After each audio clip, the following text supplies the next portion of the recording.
Taran, taran, taran, taran. Vamos colocar alô, meus caros. Sabe que eu não tenho muito juízo mesmo. Eu vou explicar por quê. Bom, René de Paula Júnior falando, caso seja a sua primeira vez aqui. Ontem eu estava almoçando, um almoço bárbaro, legal, comemorando e tal. E, para minha felicidade, encontrei um velho amigo. A gente trabalhou junto, sei lá, 15 anos atrás. E aí ele comentou que por acaso ele tinha ido fazer lá um curso desses de marketing digital, marketing qualquer coisa dessas e tal. E aí o cara falou, desculpa, você tem conta de Twitter? E o cara falou, não tenho. Falei, você vai ter que criar uma, senão você não pode fazer o curso. Tá bom, tá legal. Aí no que ele criou, não sei se o cara recomendou ou não, mas eu sei que por alguma razão qualquer ele acabou descobrindo, me redescobrindo, né, me reencontrando. E aí ele viu essa insanidade que eu gravar no carro. Ele falou, René, não faça isso, você tá ficando louco. O que é isso? Eu prometi que eu ia mudar minha medicação, então. Bom, foi muito engraçado. E ele não deixa de ter razão, né? Ainda mais é um cara bastante sensato, gosto bastante dele e tal. Mas o ponto aqui nunca foi sensatez, né? Na verdade, acho que eu sempre me permiti fazer essa absoluta insensatez, essa absoluta tolice, como diria o Obama, because I can, né? Por que não? Por que não? E o que está me movendo hoje a gravar isso daqui é um desabafo. Não é nem um desabafo, estou querendo pensar alto. Pensar alto aqui porque eu assisti um vídeo muito legal hoje de manhã e que tem tudo a ver com aquilo que eu vou conversar com um amigo novo meu aqui, que está querendo montar uma plataforma de engajamento. Ele pensou em gamificação e blá blá blá. A gente vai conversar um pouco. Mas o vídeo que eu assisti de manhã é de um cara chamado Alain, A-L-A-I-N, de Botton, que é um filósofo. E o vídeo, embora o título seja um pouco assustador, né, seja ateísmo 2.0, né, talvez eu devia pensar um pouco melhor nisso, porque vai espantar muita gente. A pegada do cara é bastante boa, é muito interessante, eu estou com isso na cabeça aqui.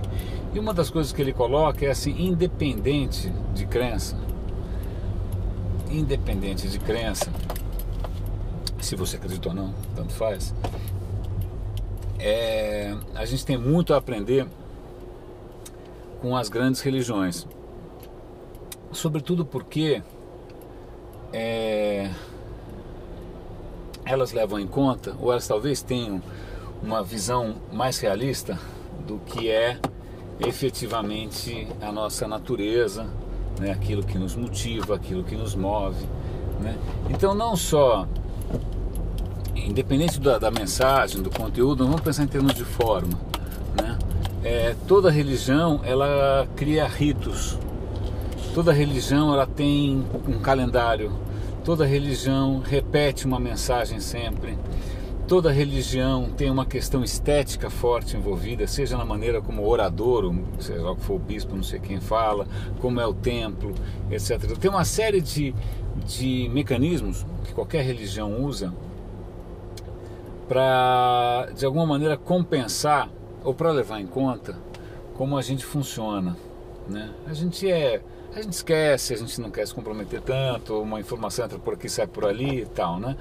Então, essa repetição, esses ritos, você até uma coisa sinestésica, ter música, ter odores e ter sabores e ter cores e tal, isso tudo na verdade é muito mais, faz muito mais justiça à nossa condição humana, concreta, né, do que algumas posturas tipo lá Dr. Spock, né, achando que a gente é só cérebro, que a gente é só racional, né, que basta jogar informação ali, tá legal, né, de que as pessoas não precisam de nenhum tipo de orientação, não precisa segurar no colo, né, não precisa pegar pela mão, né, o cara que se vira, a informação tá ali, tá tudo ok, tá? O que de uma certa maneira, se a gente parar para pensar, é a tônica, né, de muitas correntes de educação, até mesmo de arte e tal. Não, a arte não pode ter mensagem, a arte não pode ter conteúdo, o cara que se vire para entender, se tiver uma mensagem já não é arte, é propaganda. A mesma coisa, uma escola não tem que se preocupar com questões de como você deve viver sua vida, essa responsabilidade é sua, tal. Então, de uma certa maneira, quando a gente vê a maneira que, sei lá, religiões usam para mover você, né, para fixar melhor uma mensagem, até para mudar comportamento, né, é uma série de recursos, né, que talvez possam ajudar outras áreas a mobilizar mais as pessoas ou provocar mudanças mais profundas, né? Independente da questão de crença ou não, tá? Independente da questão de crença ou não. Eu, pensando em mim mesmo aqui, eu sei que eu não facilito em nada, né? Porque eu não estou colocando... Eu estou gravando em condições precárias, eu não estou colocando George Clooney nem a Luana Piovani aqui para falar, eu não estou tocando uma música linda de fundo, eu estou dificultando pra caramba, né? Mas talvez eu até faça isso porque o que eu ando percebendo é que essa mensagem que eu estou tentando passar por aqui, ou essa consciência, né, essa pulga atrás da orelha, por assim dizer, algumas marcas e algumas empresas já se apropriaram e estão usando isso lá para os seus próprios fins. Se você pegar, por exemplo, a própria Apple, para mim é um exemplo bastante claro de você pegar o sentimento quase religioso de muita gente e se apropriar dele. Então tem toda aquela coisa virginal e pura, as coisas são brancas, os lugares são templos. Por isso que muitas vezes é uma das raras marcas que conseguiu ter praticamente uma seita, um credo em torno de si, né? E algumas marcas conseguiram perceber isso, né? E outras, talvez pelo fato do, sei lá, tipo Microsoft, estou pensando nisso, ou mesmo Google, sei lá, pelo fato de ser empresas de engenheiros, jamais levaram em conta que para muita gente isso é fundamental. A sensação de pertencimento, a sensação de alguém cuidando de você, a repetição do ciclo, o lançamento de produtos, a antecipação, né, os ritos todos, tá? Um monte de marcas nunca levou isso em conta e lamento informar, mas as pessoas funcionam assim, é assim que a gente funciona. Um outro exemplo que eu acho dessa apropriação, dessa coisa um pouco religiosa das pessoas, engraçado, falando em religioso, eu estou passando em frente a uma igreja, o cara está fazendo uma atrocidade, né? Que ironia, mas tudo bem, deixa pra lá.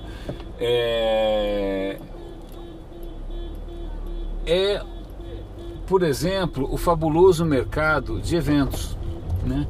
Eu sempre fiquei muito intrigado por que evento tem tanto apelo, né? Evento, me chamam para evento o tempo todo, eu não dou conta, me chamam para palestrar o tempo todo, eu não dou conta. Aí eu falo, pô, já coloquei na internet, vai lá e vê, tal, tá tudo lá, tal. Mas o que acontece? Eu acho que aquela coisa da comunhão, né, de você praticamente comungar ao mesmo tempo ali num evento, né, um evento que é esteticamente intenso, né, elaborado, em que você normalmente tem um cara com uma oratória boa, e às vezes só isso, não só uma oratória boa, nada mais. O cara faz você levantar, abraçar, e você... Eventos, para mim, eu até boto o TED nisso, tá?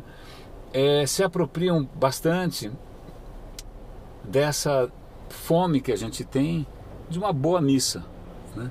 Ou dessa coisa de comunhão, né? De encontrar as pessoas, de sentir que aquele é um momento especial, né? De estar próximo, de ouvir, ser tocado pela palavra, tá? Eventos estão se apropriando disso fácil, né? Isso é ruim ou isso é bom? Cara, depende imensamente do uso, né?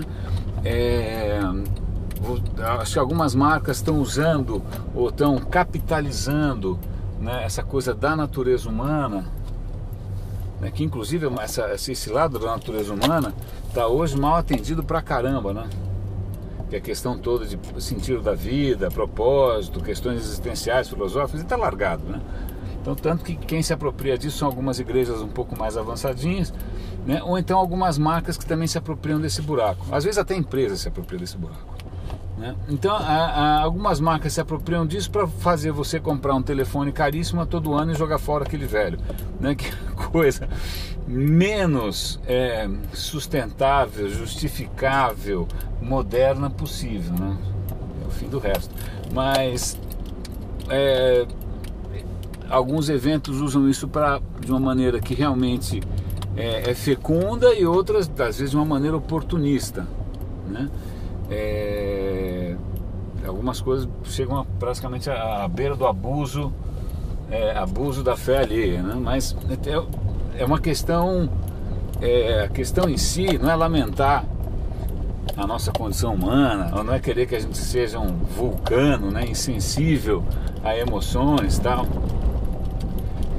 mas assim, perceber que a gente pode estar sendo manipulado para coisas legais e para coisas não tão legais, e provavelmente, independente se é legal ou não, a gente vai adorar, né? A gente vai adorar. É só ver a morte do cara lá na Coreia do Norte. Imagina, Coreia do Norte, um país comunistérrimo, que em princípio deveria ser laico, ateu e tal, os caras insinuando que o cara é imortal, que quando o cara morreu, o céu, aconteceu alguma coisa, as pessoas felicíssimas, né? Muito engraçado. Seja lá o que for, bem manipulado, você vai estar muito feliz, né? E a questão é, às vezes vale a pena a gente estar um pouco mais atento a que cordinhas, né, que as pessoas estão puxando da gente. E também vale a pena...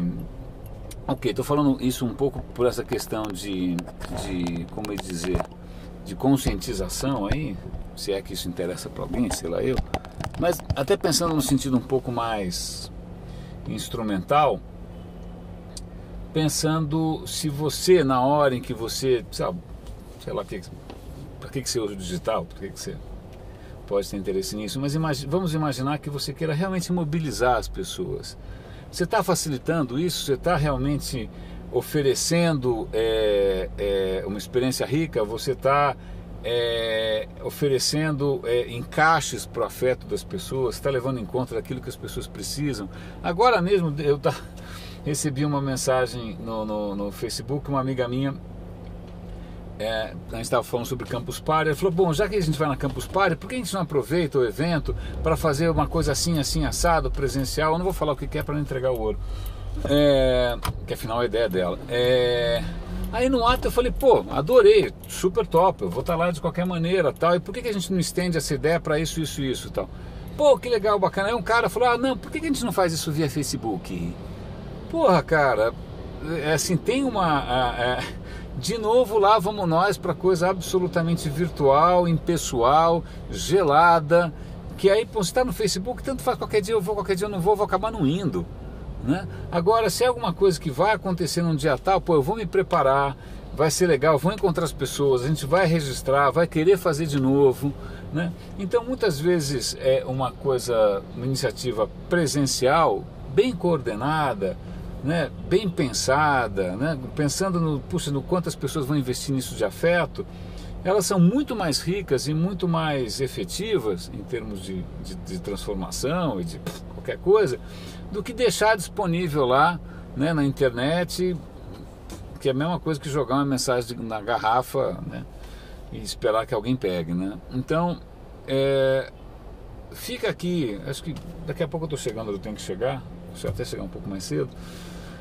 Mas fica aqui, acho que essa reflexãozinha rápida sobre como mobilizar as pessoas, o que te move, né?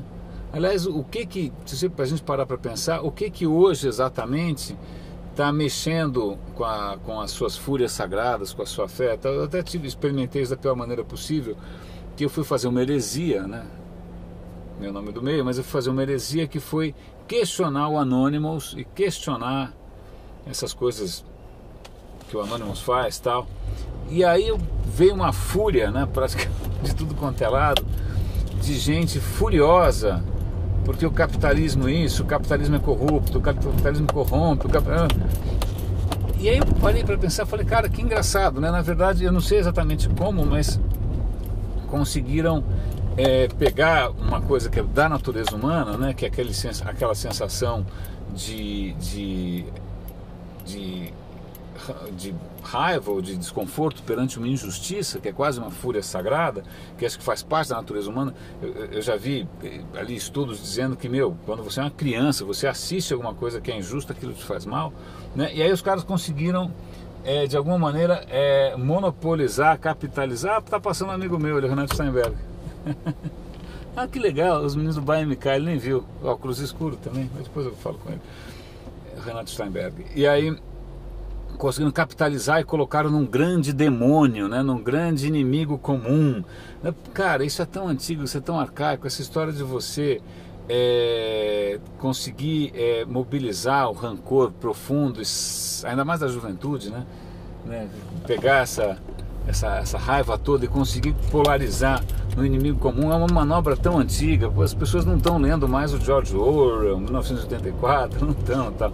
Eu até peguei pro cara e falei, olha, só para você, né, não quero, se isso para você é uma questão de fé, né, de crença, sei lá, que diabo que você tem com relação a isso, mas se você permite, tá aqui. Aí eu fui lá num site que é de transparência internacional e fui mostrar para ele o ranking dos países mais corruptos do mundo. Né, para sua informação, nós somos o 23º, com uma nota 3 ponto alguma coisa, né? Não, 23º não, acho que é 70º alguma coisa. 70º são 180, a gente está praticamente no meio, né? A nossa nota é 3, mas 3 e pouquinho, né? E aí daí para baixo vai piorando. A Argentina, putz, está em 100º lugar, México está empatado em 100º lugar, né? E aí você vê ali, se você tentar associar corrupção com o sistema político ou com o sistema religioso, não tem nenhuma correlação, nenhuma. Muito pelo contrário, inclusive tem países ali que são absolutamente capitalistas que estão bem, né, corruptos, não são corruptos em nada. Você tem transparência, você tem justiça social, né? Mas o que acontece provavelmente esse garoto e outros tantos ali alguém muito solertemente, muito malandramente, perceber que o cara tinha um coração bom, que ele se indignava com injustiças e resolveu polarizar tudo isso num inimigo imaginário. Então fica aqui a dica, veja bem o que andaram fazendo com seu afeto, veja bem como é que, né, marcas e pensamentos, e seja lá mais quem for, fez você sair da zona de conforto e se mexer. Tá? Veja se você não conseguiria usar isso para alguma coisa um pouco mais, sei lá, construtiva. É o que me desafia agora. Eu vou aproveitar que o som está fechado. Meus caros, grande abraço, roda e avisa.